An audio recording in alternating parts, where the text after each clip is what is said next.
오늘 말씀은 마가복음 이제 마지막 부분의 말씀인데요. 이제 마가복음 1장 1절 말씀 보시면 하나님의 아들 예수 그리스도의 복음의 시작이라는 말씀을 주시면서 예수님께 이 땅에 오심을 통해서 이제 복음이 시작됐고 하나님 나라가 시작이 됐는데요.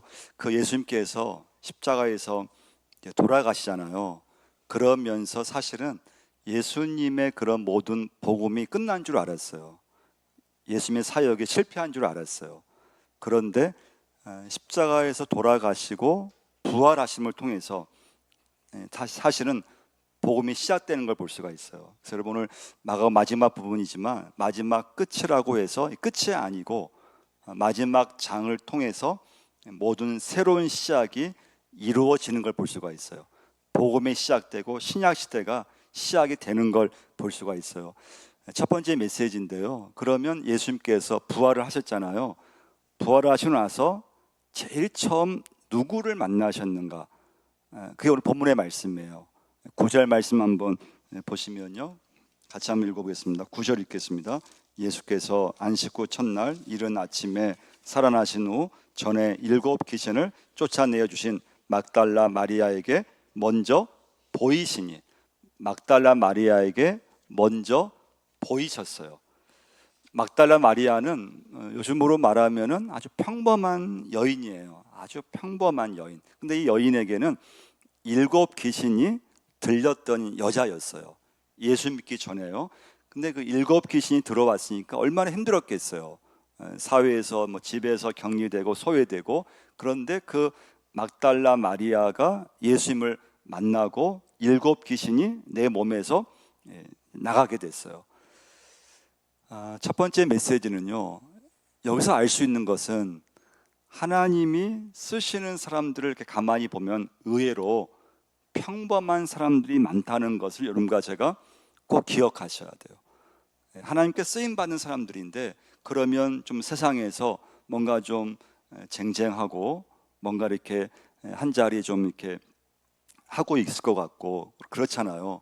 근데 성경 말씀 읽어보시면은 전혀 그렇지 않아요. 아주 평범한 사람들이 예수님의 12 제자였어요. 그리고 아주 평범했던 사람들인데 하나님께 쓰임받고 있어요.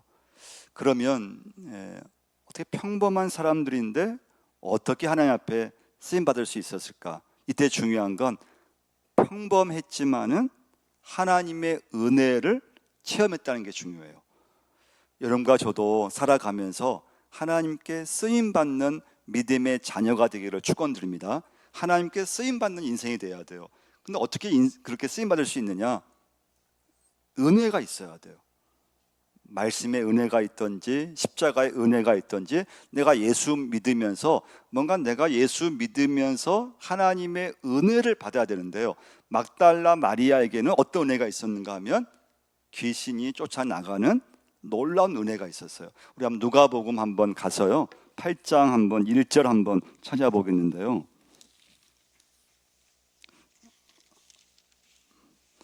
누가복음 8장 1절부터 한번 3절까지 한번 읽어보겠습니다.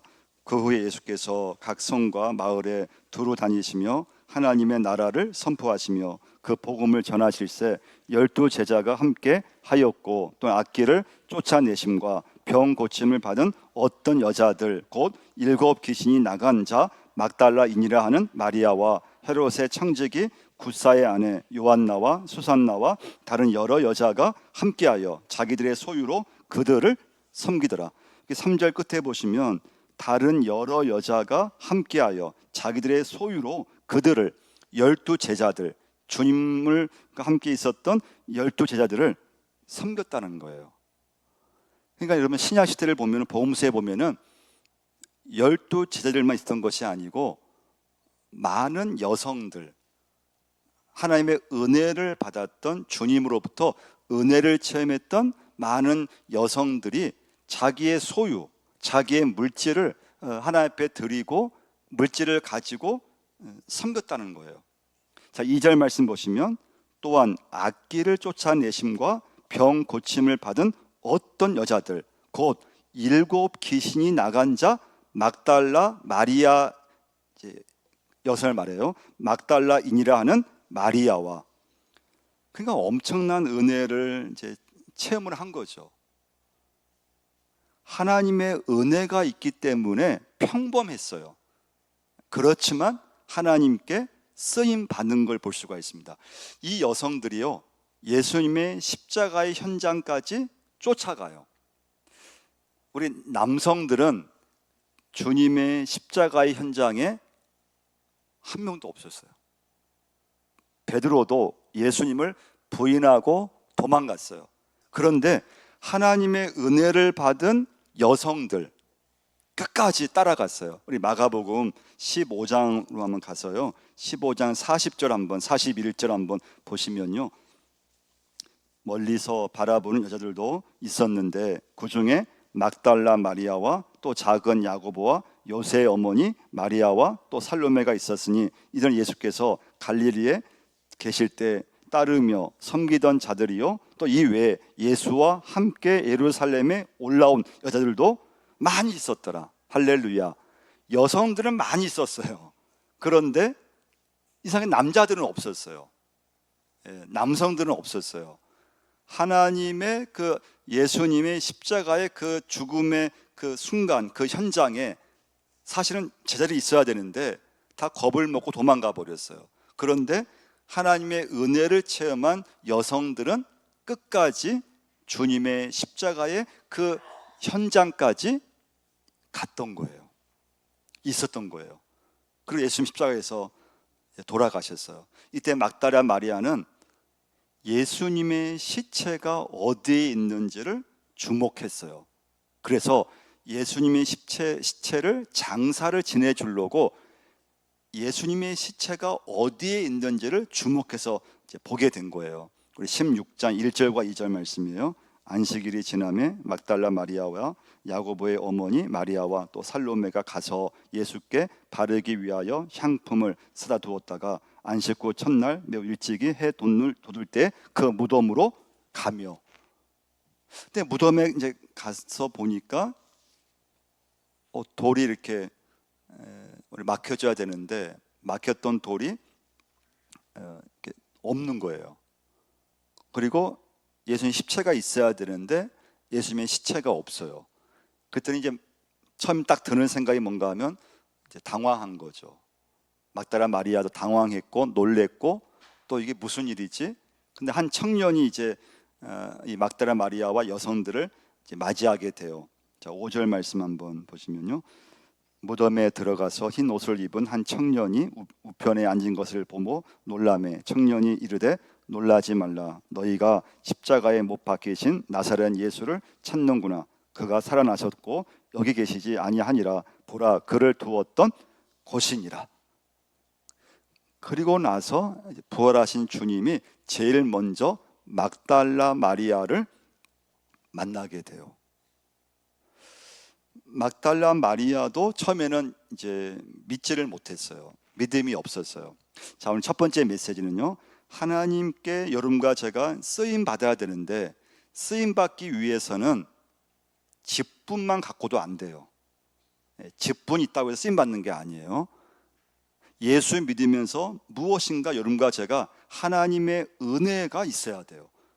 예배의 은혜가 있든지 말씀의 은혜가 있든지 예수를 만나고 나서 예수를 믿고 나서 하나님의 은혜, 죄사함의 은혜, 무엇인가 은혜가 있을 때 그 사람이 하나님께 쓰임 받을 수 있어요. 두 번째 메시지예요. 자, 이 막달라 마리아가 어떻게 하나님 앞에 쓰임 받았는가? 첫 번째는 은혜가 있었다 그랬잖아요. 두 번째, 믿음이 있었어요. 여러분과 저도 믿음이 없으면 하나님 앞에 쓰임 받지 못해요. 하나님의 일은 믿음이 있는 사람만이 하나님의 일을 감당할 수 있어요. 하나님이 믿어지고 예수님이 믿어지고 성령님이 믿어지고 하나님 말씀이 믿어져야 하나님의 나라에 쓰임 받을 수가 있어요. 근데 믿음이 없으면, 하나님이 믿어지지 않고 예수님이 믿어지지 않으면 한평생 내가 교회를 다녀도 하나님께 쓰임 받기는 어려워요. 막달라 마리아가 근데 처음부터 부활의 예수님이 믿어진 건 아니었다는 거예요. 처음에는 놀랬어요. 처음에는 믿을 수가 없었어. 아니, 여러분 생각해 보세요. 어떻게 사람이 죽었는데 그 죽은 그 예수님이 부활하셨다는 것이 그게 처음에 쉽게 믿어지는 게 아니에요. 그 처음에 의심을 했어요. 믿을 수 없었어요. 그런데 중요한 건 시간이 지나면서 막달라 마리아에게는 그런 의심과 불신과 회의를 넘어서서 그 부활하신 주님이 믿어졌다는 거예요.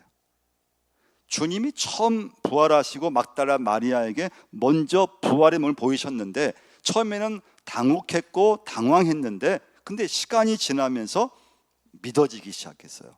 그게 주님께서 막달라 마리아에게 가서 전하라고 했을 때 가서 전하기 시작해요. 부활하신 주님을 전하기 시작해요. 우리가 아는 12 제자 중에서 도마는 어땠습니까? 도마는 믿지 못했다 그랬잖아요. 도마라고 하는 사람의 특징은 도마는 자기 눈에 보는 것만 믿었던 사람이에요.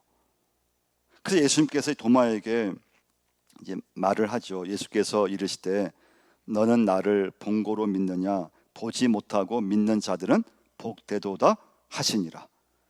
도마는 좀 우리처럼 내가 경험한 거, 내가 눈에 본 거 그것만 믿을 수 있었다는 거예요. 그래서 부활하신 주님의 그런 말씀을 들었지만 도마는 믿지를 못했어요. 믿을 수가 없었어요. 여러분과 제가 오늘 예배 드리면서 여러분 꼭 기도할 제목이 있는데요. 그 여러분과 저에게 하나님께 믿음을 달라고 여러분 기도할 수 있기를 바랍니다. 하나님 저에게 믿음을 주옵소서. 믿음의 눈을 뜨게 해 주옵소서. 하나님 눈에 보이지 않는데 하나님 믿어지게 해주시고 예수님이 믿어지게 해주시고 하나님 말씀이 그냥 그대로 저의 삶 속에서 저의 믿음 생활 속에 하나님 믿어지게 해달라고 이런 기도하셔야 돼요. 할렐루야. 믿어져야 돼요. 믿어지지 않으면 참 예배도 드리기 어려워요. 믿어지지 않으면 믿음 생활을 할 수가 없어요. 근데 믿음은 하나님의 선물이고 하나님의 선물을 통해서 여러분과 저에게 은혜가 되어지고 이제 믿어져야지만 믿음 생활이 하나님의 일들이 이어지는 걸 볼 수가 있습니다. 여러분 우리 인생이 다들 이렇게 확장되기를 원하잖아요. 그럼 여러분 우리 인생이 언제 내 인생이 이렇게 좀 펼쳐지고 확장된다고 생각하세요? 좀 좋은 집에 이사를 하면 좀 넓은 집에 이사를 하면 많은 사람들은 내 인생이 이렇게 확장됐다고 생각해요. 그런 말을 많이 해요. 어떤 분들은 내가 좀 돈이 좀 생기면 돈이 좀 많아지면 내 인생이 이렇게 확장됐다고 생각해요. 절대 그렇지 않아요. 여러분과 제가 인생이 진짜 달라질 수 있는 것, 내 인생이 확장될 수 있는 것은 믿음의 눈을 뜰 때예요. 그래서 믿음은 너무 귀한 거예요. 넓은 집에 이사한다고 그 인생이 확장되는 게 아니에요. 그건 집이 그냥 넓은 데 간 거고 돈이 많이 있으면은 하고 싶은 걸 할 수 있으니까 인생이 조금 이렇게 좀 풍요로워지는 것이지 할 수 있는 게 많아지는 것이지 돈이 많다고 그 돈만 가지고 내 인생이 확장됐습니다. 그렇게 말할 수 있는 게 아니에요. 여러분 진짜 인생은 여러분과 제가 예수님이 믿어지고 하나님이 믿어지면서 믿음의 눈을 떴을 때 그 인생을 하나님께서 확장시켜 주시고 생각을 확장시켜 주시고 마음이 넓어지게 만드시고 여러분과 저의 인생이 예수를 믿고 믿음의 눈을 떴을 때 확장되는 것을 믿으시기를 바랍니다. 그래서 여러분 믿음의 눈을 뜨셔야 돼요. 여러분 인생이 다른 걸로 내 인생이 확장되는 게 아니에요. 거기에 여러분 인생을 이렇게 확장시킨다고 생각하시면 안 돼요. 믿음의 눈을 떴을 때 가난할 수 있고 아플 수도 있고 뭐 집 한 칸에 살 수도 있잖아요. 그런데 인생이 확장되는 건 믿음에 달려 있어요. 꼭 명심하셔야 돼요. 믿음의 눈을 뜬 사람과 그냥 현실만 바라보는 사람과는요, 이건 게임도 안 되는 거예요. 근데 우리가 왜 힘드냐? 근데 우리는 너무 세상에서 살고 있잖아요. 이 세상의 영향을 받고 있기 때문에 눈에 보이는 것이 우리는 전부인 줄 알고, 그래서 우리가 집이 중요하고 가진 것이 중요해서 그것이 우리 인생을 자꾸 넓힌다고 생각하잖아요. 그렇지 않아요. 그냥 우리가 좀 삶이 좀 편하고 또 하고 싶은 걸 할 수 있다는 것, 그것이지 믿음의 눈을 뜨지 않는 한 우리 인생, 우리 삶 자체가 달라지지 않아요. 그냥 환경이 좀 바뀌었다고 생각하시면 돼요. 예수님이 부활하셨다는 소식을 들었을 때 도마는 믿음으로 반응하지를 못했어요. 믿음으로 반응했다면 도마는 기약에 쓰임받았을 거예요. 그러니까 여러분과 저도 마찬가지죠. 은혜를 하나님 내게 많이 주셨는데, 은혜가 있는데, 은혜가 있으면 하나님께 당연히 쓰임 받아야 돼요. 근데 문제는, 지금 내가 믿음이 없으면 하나님께 쓰임 받기 어렵다는 거예요. 믿음의 반응을 내가 하고 있느냐예요. 그럼 여러분과 저에게 그러면 믿음의 눈을 떠야 되는데, 그럼 언제 믿음의 눈을 뜰 수 있냐 이거예요. 로마서 10장 17절 말씀이죠. 그러므로 믿음은 들음에서 나며 들음은 그리스도의 말씀으로 말미암았느니라. 이런 믿음은 하나님 말씀을 들을 때 생긴다 그랬어요. 하나님 말씀 여러분과 제가 좀만 듣지 않으면요, 인간의 생각이 금방 들어와 버려요. 믿음이 있다가도요, 하나님 말씀을 내가 듣지 않으면 그냥 세상적인 그런 어떤 사고 방식이 여러분과 저를 그냥 집어삼켜 버려요. 그래서 하나님 말씀은 꾸준히 들으셔야 돼요. 하나님 말씀을 계속 들으셔야 돼요. 그래야지만 믿음이 생기고 믿음이 활성화되고 믿음이 생기면서 하나님 앞에 쓰임받게 되고 하나님의 은혜를 나눌 수가 있어요. 근데 여러분과 저는 오늘 두 번째 메시지에서요, 오늘 결단하실 것은 무엇인가 하면요, 하나님 말씀을 듣는 것은 이제 여러분과 저에게는 이건 이제 기본이라는 거예요. 이제부터는 하나님 말씀을 듣는 것으로 여러분과 제가 만족하면 안 되고요, 이제부터는 하나님 말씀을 내가 듣고 그 하나님 말씀을 내 삶 속에서 실천할 수 있기를 축원을 드립니다. 하나님 말씀을 이제부터는 내 삶에서 그 말씀대로 살려고 하셔야 돼요. 하나님 말씀이 내 현실에서, 이 말씀이 내 현실에서도 이 말씀대로 되더라, 하나님 말씀이 내 삶에서 그대로 이루어지더라고 하는 체험이 있으셔야 돼요. 그 체험이 점점 많아져야 돼요. 그때 하나님께서 여러분과 저를 더 쓰시는 줄 믿습니다. 이런 말씀대로 이렇게 우리가 산다고 했을 때, 근데 현실에서는 말씀대로 이게 되겠어? 난 그냥 나 열심히 살면 되는 것이지. 하나님 말씀이 이 현실에서 이룬다는 체험이 없으면 굉장히 신앙이 공허해지기 시작해요. 하나님 말씀대로 내가 살았을 때 하나님께서 반드시 하나님 말씀대로 이루어진다고 하는 믿음이 있어요. 체험이 있으셔야 돼요.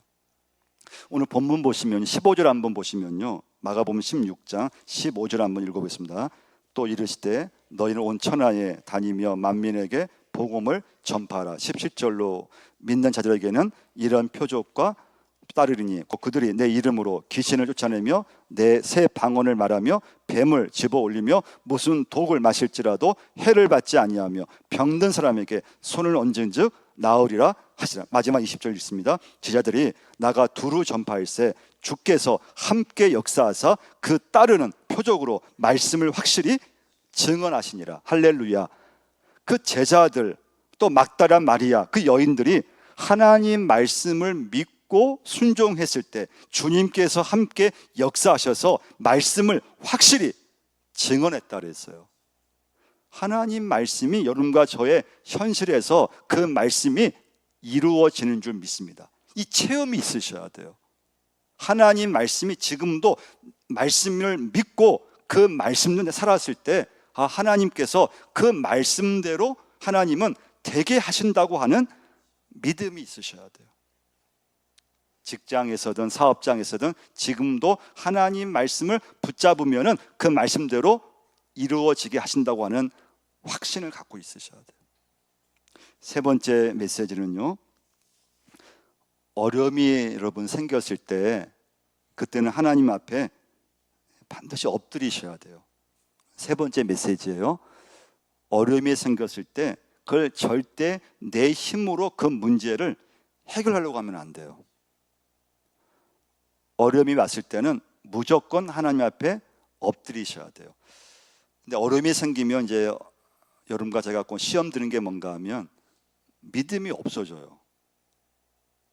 주님께 쓰임 받으려면 은혜가 있어야 되고 믿음이 있어야 된다 그랬잖아요. 근데 우리가 시험에 들면은 믿음도 없어지고 은혜도 없어져요. 그 사람이 전혀 믿음이 없는 사람처럼 이렇게 행동하기 시작, 생각을 하기 시작한 거거든요.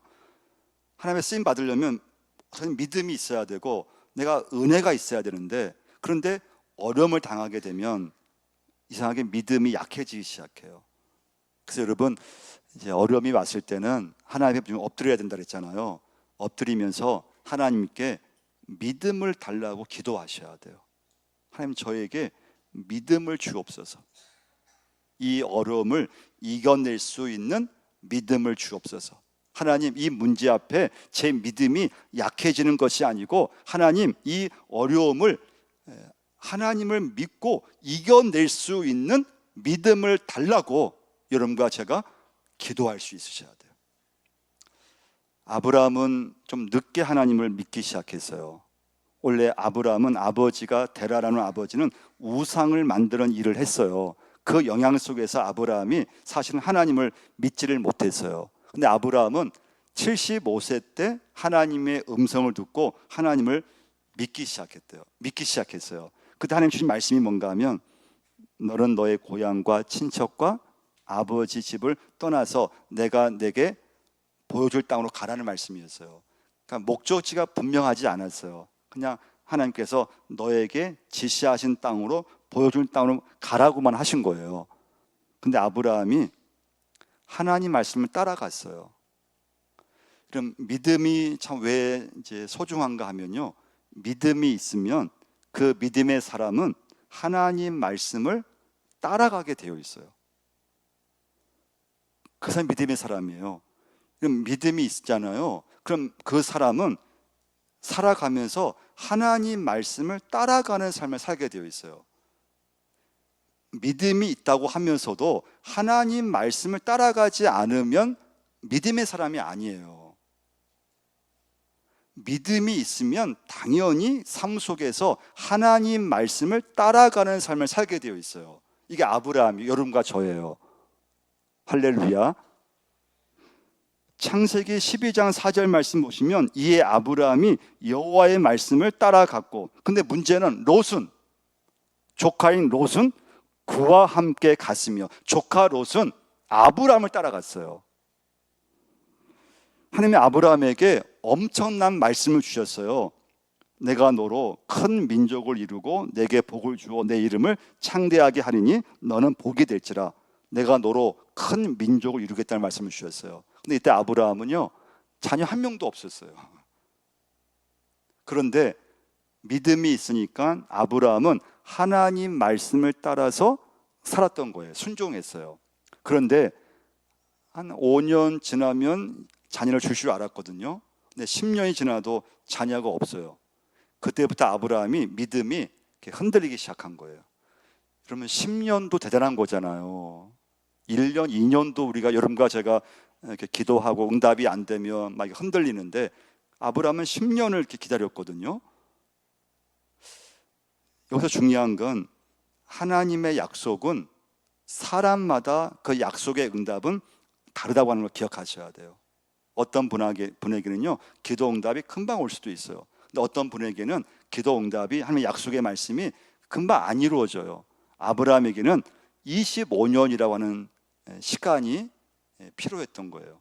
근데 아브라함 기다리지 못하고 처음에는 자기 종 엘리에셀이 이제 후사인 줄 알았어요. 하나님이 아니라고 했거든요. 그리고 이제 사라의 여종 하갈을 통해서 이스마엘을 낳게 돼요. 여기서 여러분과 제가 이제 삼수 적용할 게 하나가 있어요. 믿음의 사람은 하나님 말씀을 따라 산다 그랬잖아요. 그래서 너무 현실에 급급하지는 않아요. 믿음이 있으면 그래요. 그래서 믿음의 사람은 멀리 보는 특징이 있어요. 믿음이 있으면 멀리 보는 인생이 돼요. 그 아브라함이 말씀을 붙잡을 때 자녀가 없었지만 그 말씀을 붙잡고 멀리 봤거든요. 멀리 봤기 때문에 한 10년을 이렇게 버틸 수가 있었어요. 근데 믿음이 없으면 눈앞에 현실만을 붙잡게 되어 있어요. 그러면 좀 사람이 조급해져요.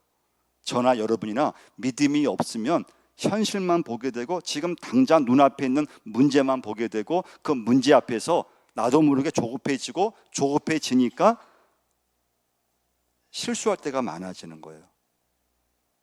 실패할 때가 굉장히 많아요. 눈앞에 문제만 보기 때문에 그래요. 믿음의 사람은 하나님의 말씀을 따라간다 그랬잖아요. 하나님 말씀을 따라하기 때문에 지금 당장에는 문제가 있고 어려움이 있어도 멀리 본다 그랬잖아요. 그 멀리 본다는 건 하나님의 나라 관점, 영혼의 관점에서 내 인생을 보기 시작해요. 엄청난 거죠. 혹시 여러분과 제가 예수 믿으면서 지금 일어난 일로 인해서 좀 괴로워한다든지 지금 일어난 그런 문제 앞에서 내가 막 속상해 한다든지 실망할 때가 있잖아요. 근데 여러분과 제가 지금 하나님 제가 믿음이 없습니다. 지금 제가 이 문제 앞에 그냥 저도 모르게 이 문제 앞에 매여가지고 믿음도 잃어버리고 은혜도 다 까먹고 그냥 그 문제 앞에서 그냥 절망하고 낙심하고 믿음도 흔들리고 그런 경우가 한두 번이 아니라는 거예요. 그럼 여러분과 제가 하나님 앞에 쓰임받기 어려워요. 이 자리에 앉아있지만 여러분과 제가 정말 믿음의 사람으로 하나님의 말씀을 따라가는 사람이 되고 있는가? 되기 어렵다는 거예요. 그래서 여러분 기도하셔야 돼요. 하나님 앞에 날마다 기도하셔야 돼요. 하나님 저희 믿음을 주옵소서. 하나님 믿어지게 해달라고. 예수님이 믿어지게 해달라고. 하나님 말씀이 믿어지게 해달라고. 그 하나님 말씀이 내 믿음 가운데, 내 현실 가운데 그 말씀대로 살았을 때 그 말씀이 이루어지더라고 하는 간증이 있으셔야 돼요. 그때 하나님 여러분과 저를 쓰시는 거예요. 그러니까 여러분 절대 우리의 겉모습만 가지고 여러분과 제가 쓰임받는 게 아니에요. 기쁨만 가지고 쓰임받는 게 아니에요. 거기에 걸맞는 믿음이 있어야 돼요. 내 직분에 맞는 은혜가 있어야 돼요. 내 직분에 맞는 하나님 말씀이 믿어져야 돼요. 그래야지만 여러분과 제가 그 직분에 걸맞게 믿음에 걸맞게 하나님 앞에 믿음의 모습을 드릴 수가 있어요. 그러니까 여러분 이 믿음의 이 어떤 길은요 절대 쉬운 길이 아니에요. 내 믿음을 유지하려면요 진짜 말씀을 붙잡으려고 애를 계속 써야 돼요. 믿음은요 하나님의 말씀 좀만 듣지만 않아도 그냥 허물어져요. 믿음은 금방 없어져 버려요. 근데 좀 전만 해도 믿음의 사람이었는데 은혜가 있었는데 그냥 완전 딴 사람이 돼버려요. 믿음이 없는 사람, 은혜가 완전 없는 사람이 돼버려요. 그게 한순간이에요. 멀리 보지 못하면 마음이 조급해집니다. 여러분 조급하면은 실수하게 되어 있습니다. 사람이 조급하면 자기 힘으로 문제를 해결하려고 하다가 더 큰 낭패를 만나게 됩니다. 아브라함도 그랬던 거죠. 그래서 여러분 아브라함이 기다렸던 25년은 여러분과 저에게도 반드시 필요로 한 시간이에요. 그래서 여러분 어려움이 있을 때는요 지금 하나님 나에게 이 시간이 믿음의 훈련임을 꼭 기억하셔야 돼요. 그 기간을 믿음으로 잘 버티셔야 돼요. 믿음으로 이겨나가셔야 돼요. 내 힘으로 할 수 있는 게 아니에요. 그래서 여러분과 저는 어려움이 왔을 때는요 하나님 앞에 완전히 엎드리셔야 돼요. 하나님 앞에 도움을 구하셔야 돼요. 그리고 믿음을 달라고 하나님 앞에 기도하셔야 돼요. 그러면 하나님 여러분과 저를 귀하게 쓰실 줄 믿습니다. 여러분과 제가요, 잘 사는 것은 그냥 내 힘으로 그냥 잘 사는 것으로 인생이 끝나는 게 아니에요. 평범할지라도 하나님께 쓰임받는 인생이 되셔야 돼요. 여러분과 제가 작더라도, 내 인생이 별거 아니더라도 하나님이 쓰시는 그 예배자, 하나님께서 쓰시는 믿음의 일꾼이 되셔야 돼요. 그때 중요한 건 여러분과 저에게 예수 믿으면서 무엇인가 은혜가 있어야 돼요. 은혜가 없으면 여러분 절대 믿음의 일을 할 수 없어요. 하나님이 믿어져야 돼요. 예수님이 믿어져야 돼요. 말씀이 하나님 믿어져야 돼요. 그때 하나님 여러분과 저를 주님의 자녀로 귀하게 쓰시는 줄 믿습니다. 여러분 오늘 이 시간부터는요, 하나님 말씀을 여러분 적용하셔야 돼요. 말씀이 내 현실에서 말씀이 그대로 이루어진다고 하는 체험을 지금부터 자꾸 이렇게 쌓아가야 돼요. 그때 하나님께서 여러분과 저를 통해서 막달라 마리아의 믿음처럼 귀하게 쓰시는, 또 하나님이 함께하는 믿음의 삶이 되는 줄 믿습니다.